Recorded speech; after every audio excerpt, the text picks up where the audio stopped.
Terima kasih Anda sudah menonton video ini, dan terima kasih pula untuk dukungan subscribe dari Anda.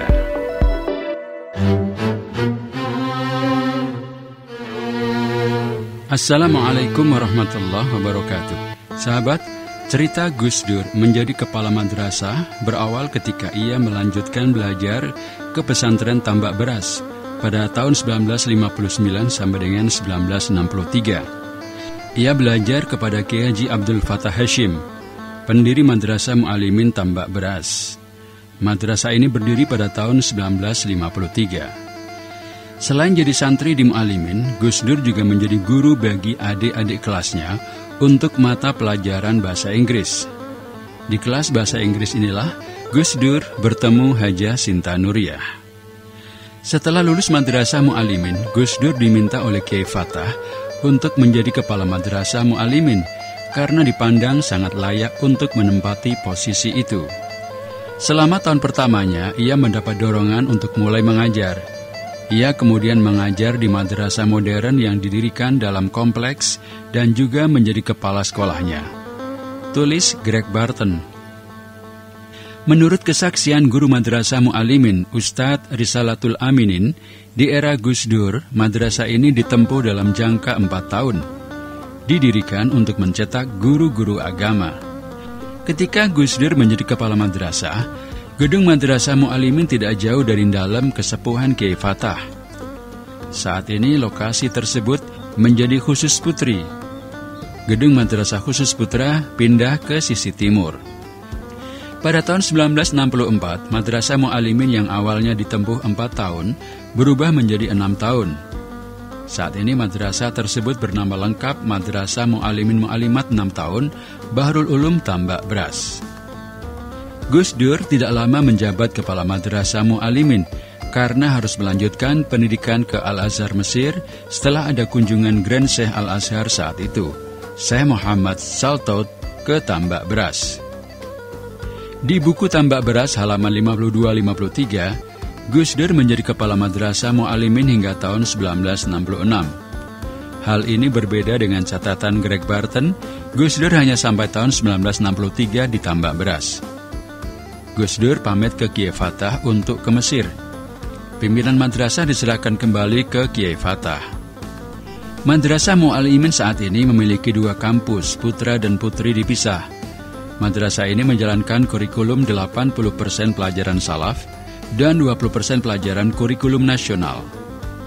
Aminin mengatakan alasan lain penunjukan Gus Dur sebagai kepala Madrasah Mu'alimin karena pimpinan madrasah secara formal belum ada.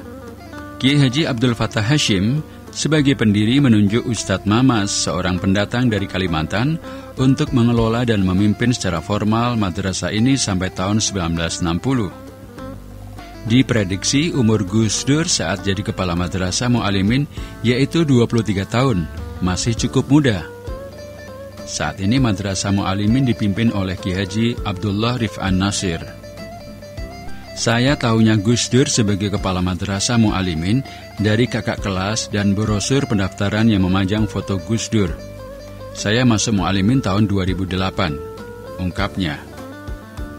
Menurut Risalatul Aminin, di Madrasah Mu'alimin ini memiliki ciri belajar gramatika Arab menggunakan kitab Alfiyah Ibnu Malik. Pelajaran ini sudah ada sejak era Gus Dur hingga saat ini. Hafalan bait-bait Alfiyah bahkan jadi kewajiban bagi santri. Meskipun sebentar memimpin Madrasah Mu'alimin, pemikiran Gus Dur masih menancap di sini. Kitab yang di era Gus Dur seperti Alfiyah, Bulughul Maram, Tafsir Jalalain masih dipertahankan. Risalatul Aminin menambahkan gagasan Gus Dur tentang pesantren lebih pada penyederhanaan kurikulum. Hal ini bukan bermaksud mendangkalkan ilmu agama. Kajian agama mendalam bisa masuk pengajian agama non-kurikuler. Bagi Gus Dur, pada tahun pertama hingga ketiga, pesantren perlu memberikan waktu cukup banyak bagi ranah nahwu sorof, karena fondasi memahami ajaran agama yang mayoritas dari teks Arab. Mata pelajaran lain yang tak kalah penting yaitu fikih dan tauhid karena digunakan untuk ibadah. Tahun keempat dan kelima, pelajaran mulai masuk ke mantik, balaghah, usul fikih dan hadis. Namun pelajaran fikih dan tauhid dengan kitab lebih luas tetap diajarkan. Di tahun terakhir materi hadis dan tasawuf. Di Mu'alimin kelas 5 dan 6 sudah tidak belajar alfiyah lagi, lebih ke praktek.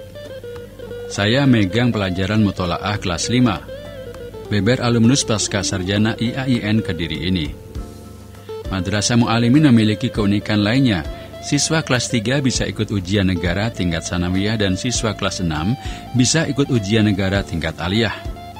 Meskipun begitu, Madrasah Mu'alimin juga mengeluarkan ijazah mu'adalah, sehingga setiap santri jika lulus ujian memiliki 2 ijazah sekaligus. Foto Gus Dur terpanjang jelas di kantor Mu'alimin sebagai kepala madrasah. Banyak santri Mu'alimin yang terinspirasi dari Gus Dur. Gus Dur sering datang ke Tambak Beras untuk ziarah ke makam Kiai Fatah. Imbuh Risalatul Aminin.